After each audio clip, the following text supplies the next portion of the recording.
Hello hi friends, welcome to my YouTube channel. Today we will discuss about tachometer. और tachometer का दूसरा नाम होता है डीसी टैकोमीटर जनरेटर। और मैं आपसे प्रॉमिस करता हूँ कि अगर आप इस वीडियो को पूरा देखेंगे तो आपके ये टॉपिक अच्छे से क्लियर हो पाएगा, आपके जो भी कन्फ्यूज़न होंगे सब दूर हो पाएंगे। तो प्लीज़ इस वीडियो को पूरा देखिए। देखिए फ्रेंड्स, सबसे पहले हमको पता होना चाहिए कि टैकोमीटर का यूज़ हम क्यों करते हैं। तो टैकोमीटर का यूज़ हम इसलिए करते हैं, हमारी कोई भी शाफ्ट है तो तब वो रोटेट करती है, तो 1 मिनट में वो कितनी बार रोटेट कर रही है उसको मेज़र करने के लिए हम टैकोमीटर का यूज़ कर सकते हैं। या मैं सिंपली बोल सकता हूँ कि टैकोमीटर का यूज़ आरपीएम मेज़र करने के लिए किया जाता है। आरपीएम का मतलब होता है रिवॉल्यूशन पर मिनट, यानी कि रिवॉल्यूशन का क्या मतलब हुआ कि वो कितनी रोटेट कर रहा है, और पर मिनट का मतलब हुआ कि 1 मिनट में वो कितनी बार घूम रहा है, रोटेट कर रहा है। तो आरपीएम का मतलब यही होता है, और आरपीएम को मेज़र करने के लिए ही हम टैकोमीटर का यूज़ करते हैं। अब मैं आपको बताऊंगा कि ये वर्क कैसे करता है, और उसके बाद हम इस थ्योरी को समझेंगे जो मैंने यहाँ पे लिखी हुई है। और मैं ये भी बताऊंगा कि ये कंट्रोल सिस्टम में एक ओपन लूप की तरह किस तरीके से वर्क करता है। जब हम फीडबैक में टैकोमीटर को कनेक्ट करते हैं तो ये कंट्रोल सिस्टम में किस तरीके से वर्क करता है, ये भी मैं आपको बताऊंगा। तो सबसे पहले देख लेते हैं कि टैकोमीटर कैसे वर्क करता है। देखिए फ्रेंड्स, हमारा ये सपोज कीजिए यहाँ पे टैकोमीटर है, ठीक है। ये कैसे वर्क करता है, कोई भी हमारा ये यहाँ पे लोड लगा हुआ है जो कि रोटेट कर रहा है, तो हमको इसका आरपीएम फाइंड आउट करना है कि ये 1 मिनट में कितनी बार रोटेट कर रहा है। तो हम यूज़ करते हैं टैकोमीटर का। टैकोमीटर में से क्या निकलता है, यहाँ से एलईडी निकलती है, या मैं बोल सकता हूँ लेज़र लाइट निकलती है। क्योंकि जब आप कोई भी टैकोमीटर की किट लाओगे फ्रेंड्स, तो आपके पास एक टैकोमीटर आएगा और एक कागज़ सा आएगा जो कि कोड होता है एक। तब आप उस कोड को यहाँ पे लगाओगे, इस रोड पे लगाओगे या इस शाफ्ट पे लगाओगे, और फिर यहाँ से लेज़र को उस पर लगाओगे, तो ये उसको डिटेक्ट करेगा जितनी बार भी वो कोड आएगा।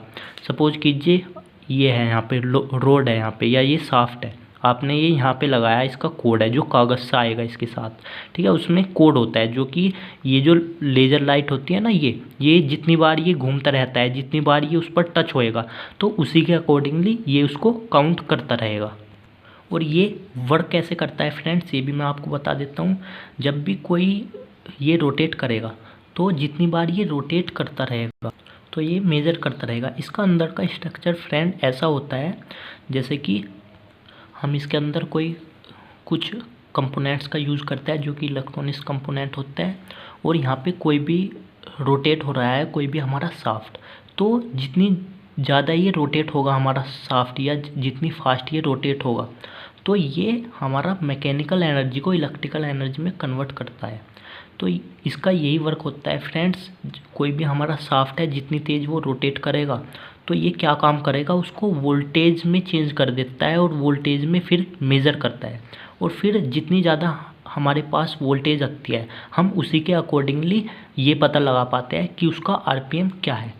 ये तो मैंने आपको बिल्कुल प्रैक्टिकली बताया था फ्रेंड्स। जैसे कि जब हम कोई भी अमेज़ोन से, या जब आप ख़रीदते हो, तो ये कैसा आता है कि ये लेज़र लाइट यहाँ पे डालता है, एक कोड आता है, तो हम यहाँ पे लगाते हैं उसको, और फिर ये आरपीएम डिटेक्ट करने लगता है। लेकिन अब मैं बता रहा हूँ कि ये वर्क कैसे करता है, इसका अंदर से स्ट्रक्चर क्या होता है फ्रेंड्स। जैसे कि ये यहाँ पर रोटेट कर रहा है, तो ये क्या काम करेगा, उसको काउंट करेगा। काउंट करने के बाद क्या करता है, ये वोल्टेज में कन्वर्ट कर देता है, इसको वोल्टेज में कन्वर्ट करेगा। और जितने ज़्यादा ये फास्टली रोटेट करेगा, उतनी ज़्यादा ये यहाँ पे वोल्टेज को क्या करेगा, शो करेगा। और फिर ये क्या करेगा, वोल्टेज को यहाँ से भेजेगा फीडबैक की तरह। हमने यहाँ से इसको क्या भेजा, फीडबैक की तरह। देखिए फ्रेंड्स, अच्छे से समझिए इसके अंदर क्या प्रोसेस हुआ।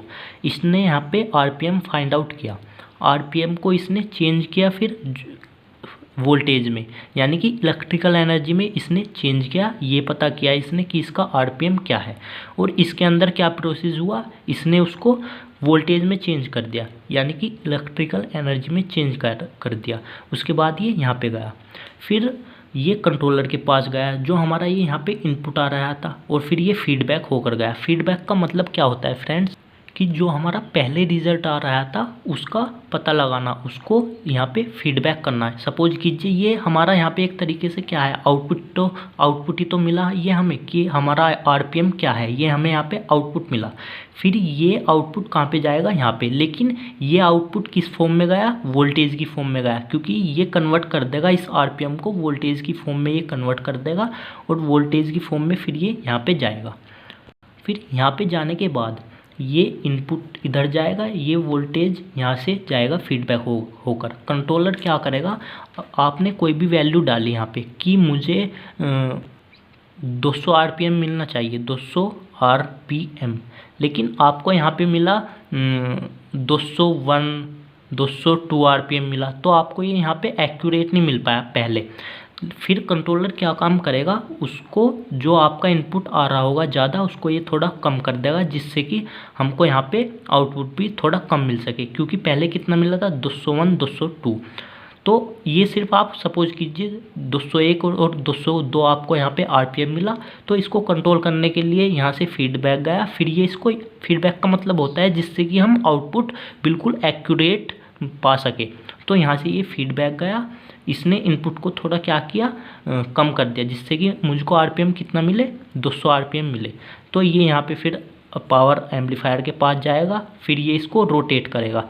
रोटेट कितना करेगा, फिर ये 200 आरपीएम ही, क्योंकि इस कंट्रोलर ने क्या किया, उसको थोड़ा कम कर दिया, उसका इनपुट थोड़ा कम कर दिया। लेकिन अगर आपको यहाँ पे 250 आरपीएम चाहिए तो ये क्या कर देगा, इनपुट को ज़्यादा पास होने देगा, जिससे कि आपका जो रोटेशन है वो ज़्यादा होने लगेगा, फास्टली होने लगेगा।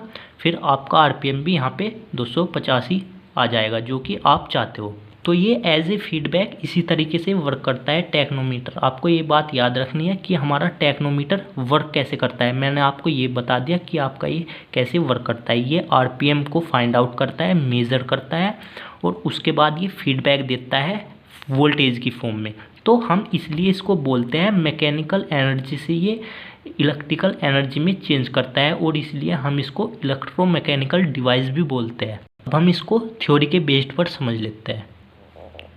It is an electromechanical device that convert mechanical energy into electrical energy। जैसे कि मैंने आपको बताया, इसको हम इलेक्ट्रोमैकेनिकल डिवाइस भी बोलते हैं। और क्यों बोलते हैं, क्योंकि ये कन्वर्ट करती है, convert mechanical energy into electrical energy. जो हमारी ये शाफ्ट जो रोटेट कर रही है, ये एक मैकेनिकली तो रोटेट कर रही है, और ये किस में कन्वर्ट कर देता है, इसको वोल्टेज में, यानी कि इलेक्ट्रिकल एनर्जी में कन्वर्ट कर देता है हमारा टेक्नोमीटर। तो इसलिए हम इसको बोलते हैं electromechanical device. It works as voltage generator. ये वोल्टेज को जनरेटर करता है, तो ये वोल्टेज को जनरेट करने का वर्क करता है। The output voltage is proportional to the magnitude of the angular velocity of the input shaft। जो हमारा शाफ्ट होता है वो जितनी ज़्यादा तेज़ रोटेट करेगा, हमको आउटपुट भी उतना ही मिलेगा। इसलिए मैंने यहाँ पे लिखा हुआ है output voltage is proportional to the magnitude of angular velocity. तो हमारा वोल्टेज प्रपोर्शनल होता है एंगुलर वेलोसिटी के ऑफ द इनपुट। जो इनपुट की जो एंगुलर वेलोसिटी होती है, वेलोसिटी मतलब जो उसकी स्पीड होती है, वो उसी पर डिपेंड करता है हमारा output. In control system DC tachometer can be used as a velocity indicator. तो या हम बोल सकते हैं कि ये कंट्रोल सिस्टम में जो हमारा टैकोमीटर होता है वो इसलिए यूज़ किया जाता है जिससे कि ये जो हमारी वेलोसिटी है उसको इंडिकेट कर सके, जो कि शाफ्ट की वेलोसिटी है या शाफ्ट की स्पीड है, उसको ये रीड आउट कर सके या मेज़र कर सके। Provide shaft speed read out और टू प्रोवाइड वेलोसिटी फीडबैक। और ये फिर उसके बाद हमको फीडबैक भी प्रोवाइड कर सके, स्पीड कंट्रोल और स्टेबलाइजेशन, और फिर जो उसकी स्पीड होगी उसको कंट्रोल कर सके। जब हम फीडबैक करने के बाद में उसको कंट्रोलर को देते हैं, तो कंट्रोलर क्या वर्क करता है, उसको कंट्रोल करने का ही वर्क करता है। तो हम इसका इसलिए भी यूज़ करते हैं। These are also used in control system to improve stability of the close loop system. जो हमारा क्लोज लूप सिस्टम होता है उसकी स्टेबिलिटी को इम्प्रूव करने के लिए भी हम इसका यूज़ करते हैं। अब यहाँ पे स्टेबिलिटी से क्या मतलब है, यानी कि स्टेबिलिटी का मतलब होता है जो हमारी सिस्टम की जो एक्यूरेसी है, जो हमारी एक्यूरेट होती है ना, जो हमारी एक्यूरेसी आती है उसके लिए। जैसे कि मैंने आपको यहाँ पे समझाया था कि यहाँ पे हमको 200 चाहिए लेकिन आ रहा है 201, तो उसको ये कंट्रोल करने का वर्क करता है, यानी कि उसकी स्टेबिलिटी को इम्प्रूव करने का वर्क करता है। आई होप फ्रेंड्स आपको मेरी वीडियो अच्छी लगी होगी। अगर प्लीज़ मेरी वीडियो को लाइक कीजिए और चैनल को सब्सक्राइब कीजिए और बेल आइकन को प्रेस कीजिए। Thank you friends.